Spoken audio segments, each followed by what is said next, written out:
அனைவருக்கும் வணக்கம். சிம்மராசினியர்களுக்கு நிகழ இருக்கும் அக்டோபர் மாதம் 3ஆம் தேதி முதல் 10ஆம் தேதி வரை உள்ள அடுத்த 7 நாட்கள் உங்களுடைய வாழ்வில் என்ன மாதிரியான நன்மைகள் எல்லாம் ஏற்பட இருக்கு சிம்மராசினியர்களுக்கு இந்த வாரத்தை பொறுத்த வரைக்கும் கிரக நிலைகளின் ரீதியாக அமையிருக்கும் சாதகங்கள் என்ன, பாதகங்கள் என்ன, மேலும் என்ன மாதிரியான முன்னேற்றங்கள் எல்லாம் உங்களுடைய வாழ்வில் ஏற்பட இருக்கு. குறிப்பா சிம்மராசினியர்களுக்கு இந்த வார கிரக நிலைகளை ஆராய்ந்து பார்க்கும்போது என்ன மாதிரியான முன்னேற்றங்கள் எல்லாம் ஏற்பட இருக்கு. குறிப்பா இத்தருணங்கள் கிரகங்களுடைய சஞ்சார நிலைகள் என்ன என்று பார்க்கும்போது மிதுன ராசியில் சஞ்சரித்து வரும் குரு பகவான் இந்த வாரத்தினுடைய இறுதியில் கடகராசிக்கு அதிசாரமாக பெயர்ச்சியாகி உச்சம் பெறுகிறார். சிம்ம ராசியில் கேதுவும் கன்னிராசியில் சூரியனும் சுக்கிரனும் இணைந்து சஞ்சரிக்கிறாங்க. துலாம் ராசியில் செவ்வாயும் புதன் இணைந்து சஞ்சரிக்கிறாங்க. கும்பராசியில் சனி வக்ரகதியிலும் ராகுவும் இணைந்து சஞ்சரிக்கிறாங்க.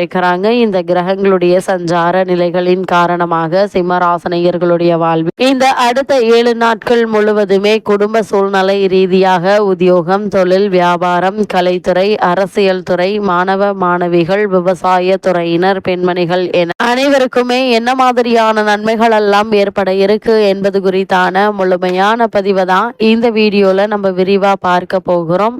அந்த வகையில சிம்மராசினியர்களை பொறுத்த வரைக்கும் இந்த வார கிரக நிலைகளை ஆராய்ந்து பார்க்கும் போது இந்த வாரத்தினுடைய தொடக்கத்தில் உங்களுடைய ராசியிலேயே சுக்கிரனும் கேதுவும் இணைந்து சஞ்சரிக்கிறாங்க. அது மட்டும் இல்லாம உங்களுடைய ராசிக்கு சப்தம கேந்திர ஸ்தானத்தில் சனி வக்ர இயக்கத்தில் இருக்கிறார். எனவே ஆரோக்கிய தொல்லைகள் அதிகரிக்குங்க. சிறு உடல் உபாதை என்றாலும் கூட உடனே மருத்துவரிடம் அணுகி அதற்கான சிகிச்சை பெறுவது மிக மிக நல்லது என்பதை கிரக நிலைகள் அறிவுறுத்துதுங்க. உணவில் கட்டுப்பாடு செலுத்துவது நல்லதுங்க. தரைக்குறைவான உணவகங்களில் உணவு உண்பதையும் அதே போல உடலில் உஷ்ணத்தை அதிகரிக்கக்கூடிய உணவுப் பொருட்கள் உட்கொள்வதையும் தவிர்ப்பது நல்லது. குடும்பத்தில் ராகு இருப்பதால் பொருளாதார நிலை திருப்தி தருங்க. கொடுக்கல் வாங்கலில் இவ்வளவு நாட்களாக ஏற்பட்டு வந்த பிரச்சனைகளுக்கு ஒரு தீர்வு கிடைக்கக்கூடிய ஒரு தருணமாக தான் இக்காலகட்டம் இருக்கு என்பது கிரக நிலைகள் தெளிவாகவும் உறுதியாகவும் எடுத்துக்காட்டுது. மனதில் இனம் புரியாத கவலை மேலோங்குங்க. வீண் விரயங்கள்ல இருந்து விடுபட சுப செலவுகளை செய்வது நல்லது. குறிப்பாக பிள்ளைகளுக்கு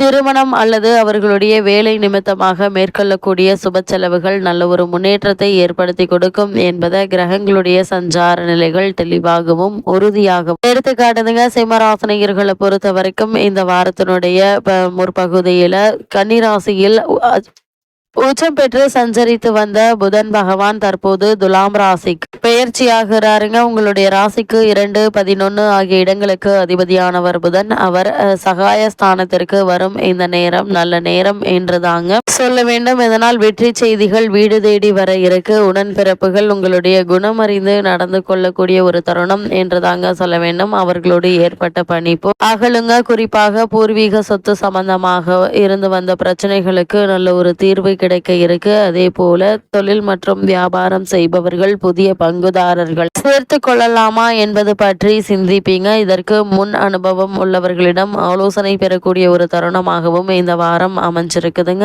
அதிக மூலதனம் போடுவதற்காக கேட்ட உதவியும் கிடைக்க இருக்கு. விலகி சென்ற உறவினர்கள் மீண்டும் வந்து இணைவாங்க. குறிப்பாக சிம்மராசினியர்களை பொறுத்த வரைக்கும் வீடு வாங்குவது, நிலம் வாங்குவது அல்லது கட்டிய வீட்டை பழுது பார்ப்பது என முயற்சிகளை மேற்கொண்டு வரும் சிம்மராசினியர்களுக்கு நல்ல ஒரு முன்னேற்றம் ஏற்பட இருக்கு. உடல் நலம் சீராக மாற்று மருத்துவம் உங்களுக்கு கை கொடுக்கும் என்பதை கிரகங்களுடைய சஞ்சார நிலைகள் தெளிவாகவும் உறுதியாகவும் உங்களுக்கு எடுத்து காட்டுதுங்க. அதே போல கன்னிராசியில் சுக்கிரன் பெயர்ச்சியாகி அங்கு நீச்சம் பெறுகிறார். அதாவது உங்களுடைய ராசிக்கு 3, 10 ஆகிய இடங்களுக்கு அதிபதியானவர் சுக்கிரன். தொழில் மற்றும் சகாயஸ்தானத்திற்கு அதிபதியான சுக்கிரன் நீச்சம் பெறுவது என்பது அவ்வளவு நல்லதல்லங்க. தொழிலில் மிகுந்த கவனத்துடன் செயல்பட்டார் லாபம் கைக்கு வந்து சேர்வது அரிதுங்க. பிறரை நம்பி எந்த ஒரு பொறுப்பையும் உங்களால் ஒப்படைக்க வேண்டாங்க. உடன்பிறப்புகள் உங்களை விட்டு விலக நேரிடும். கூடுமான வரைக்கும் சிம்மராசினியர்கள் இந்த வாரத்துல ஒருவருக்கொருவர் விட்டு கொடுத்து அனுசரித்து நடந்து கொள்வது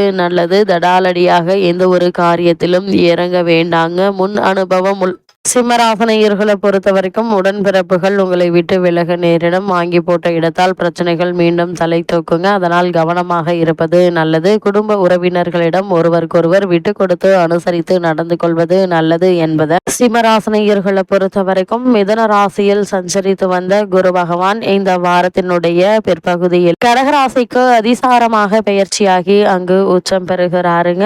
அங்கு செல்லும் குரு பகவான் உங்களுடைய ராசிக்கு விரயஸ்தான குரு உச்சம் பெறுவதால் சுப விரயங்கள் அதிகரிக்குங்க. திருமண வயதடைந்த பிள்ளைகள் இருந்தாங்க அப்படின்னா அவர்களுடைய கல்யாண வாய்ப்பு கை கூட இருக்குது. பெற்றோரின் மணி விழாக்கள் பவள விழாக்கள் சிறப்பாக நடைபெற வழிபிறக்குங்க. பயணங்கள் பலன் தருவதாக அமையும். பழைய வாகனத்தை கொடுத்துவிட்டு புதிய வாகனம் வாங்குவதில் ஆர்வம் காட்டுவீங்க. குரு பார்வைக்கு அதிக பலன் உண்டுங்க. அந்த அடிப்படையில் பார்க்கும்போது கல்விக்காக எடுத்த முயற்சி கைகூடக்கூடிய ஒரு தருணம் என்றுதாங்க சொல்ல வேண்டும். கடமையில் இருந்த தோய்வு அகலுங்க. தாய் வழி ஆதரவு நிச்சயம் உங்களுக்கு உண்டுங்க. பிறரை சார்ந்திருப்பவர்கள் தன்னிச்சையாக இயங்கக்கூடிய ஒரு நேரம் என்று தாங்க சொல்ல வேண்டும். இவ்வளவு நாட்களாக பல முயற்சிகளை மேற்கொண்டு வந்த உங்களுக்கு நல்ல ஒரு முன்னேற்றம் இப்போது உங்களுக்கு ஏற்பட இருக்கு. அது மட்டும் இல்லாமல் நிறுவன மாற்றம் அல்லது துறை மாற்றம் சம்பந்தமான முயற்சிகளை மேற்கொண்டு வரும் சிம்மராசனையர்களுக்கு நல்ல ஒரு முன்னேற்றத்தை இப்போது நீங்கள் தாராளமாக எதிர்பார்க்கலாம். பூர்வீக சொத்து சம்பந்தமான வழக்குகளோ அல்லது பாக பிரிவினை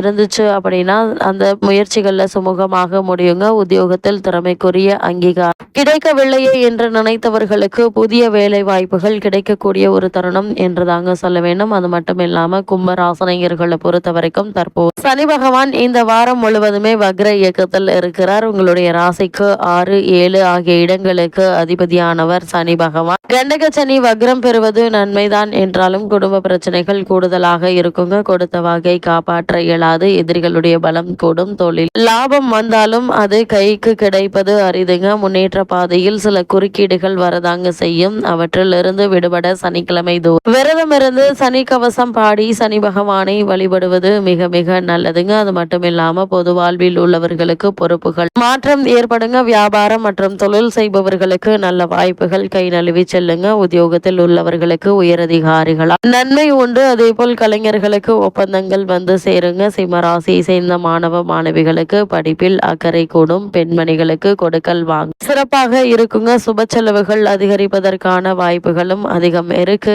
என்பதால கடன் வாங்க வேண்டிய அவசியம் ஏற்படுமா என்று கேட்டால் நிச்சயமாக இல்லைங்க. அதற்கு தகுந்தாற் போல் உங்களுக்கு வருமானம் இருந்து கொண்டே இருப்பதால் கடன் வாங்க வேண்டிய எந்த ஒரு நிர்பந்தமும் ஏற்படுவதற்கான வாய்ப்புகள் இல்லை என்பதை கிரகங்களுடைய சஞ்சார நிலைகள் தெளிவாகவும் உறுதியாகவும் எடுத்து காட்டுது. அது மட்டும் இல்லாம சிம்மராசனையர்களை பொறுத்த வரைக்கும் ராசியில் சுக்கிரன் அமர்ந்திருக்கிறார். ராசிநாதன் 2ல் இருப்பதும் 5க்குரிய குரு லாபஸ்தானத்திலிருந்து தைரியஸ்தானத்தை பார்ப்பதும் சிறப்பான பலன்களை தரக்கூடிய ஒரு கிரக சஞ்சாரம் என்று தாங்க சொல்ல வேண்டும். வெற்றிகள் தேடி வருங்க. சுப காரிய தடைகள் நீங்க இருக்கு. தொழில் விரிவுபடுத்தும் முயற்சியில் வெற்றி பெற இருக்கீங்க. வங்கிகள் எதிர்பார்த்த உதவிகள் அளிக்க இருக்கு. பொது வாழ்வில் உள்ளவர்களுக்கு புதிய பொறுப்புகள் கிடைக்கக்கூடிய ஒரு தருணம் என்றுதான் சொல்ல வேண்டும். போட்டிகள் விலக இருக்கு. குறிப்பா கலைஞர்கள் புதிய ஒப்பந்தங்களை பெற இருக்கீங்க. மனை வீடு விலங்குகள் மறைந்து நல்ல விலைக்கு போகுங்க. ராசியில் கேது இருந்தால் சுக்கிரனும் இருப்பதால பாதிப்புகள் என்பது குறைவாக தாங்க இருக்கும். இத்தருணங்கள்ல என்ன மாதிரியான முயற்சிகளை நீங்கள் மேற்கொண்டாலும் நிச்சயம் உங்களுக்கு வெற்றி கிடைக்கும் என்பது எந்த ஒரு சந்தேகமும் இல்லைங்க. அதே போல் கணவன் மனைவி ஆரோக்கியத்தில் பிரச்சனைகள் வரலாங்க. கவனம் தேவை. உறுதியுடனும் விழிப்புணர்வுடனும் இருக்க வேண்டிய ஒரு காலம் என்பதை கிரகநிலைகள் அறிவுறுத்தது. குடும்பத்தில் சலசலப்புகள் ஏற்படுவதை தவிர்த்துக்கோங்க. பேச்சுக்களால் பிரச்சனைகளை வளர்த்து கொள்ள வேண்டாம். மூட்டு வலி கண்வலி முதலிய பிரச்சனை தோன்றலாங்க. ராசிக்குள் கேதுவும் 7ஆம் இடத்தில் ராகுவும் இருப்பது குடும்பத்தில் குழப்பத்தை தருங்க. யாருக்கும் ஜாமீன் கையெழுத்து போட வேண்டாம். நண்பர்களிடம் மற்றும் புதிதாக அறிமுகம் ஆகியவர்களிடம் சற்று விலகியே இருங்க. அவசர காரியங்கள்ல இறங்கி அவஸ்தைப்படாதீங்க. நீங்கள் உண்டு உங்களுடைய வேலை உண்டு என்றிருப்பது நல்லது. இத்தருணங்கள்ல கிரகநிலைகளின் ரீதியாக கூறப்படும் பரிகாரம் என்ன என்று பார்க்கும்போது அஷ்டமி என்று துர்க்கையை வணங்குங்க. எண்ணற்ற நன்மை உங்களுடைய வாழ்வில் ஏற்படும் என்பதை கிரகங்களுடைய சஞ்சார நிலைகள் தெளிவாகவும் உறுதியாகவும் எடுத்துக்காட்டுது.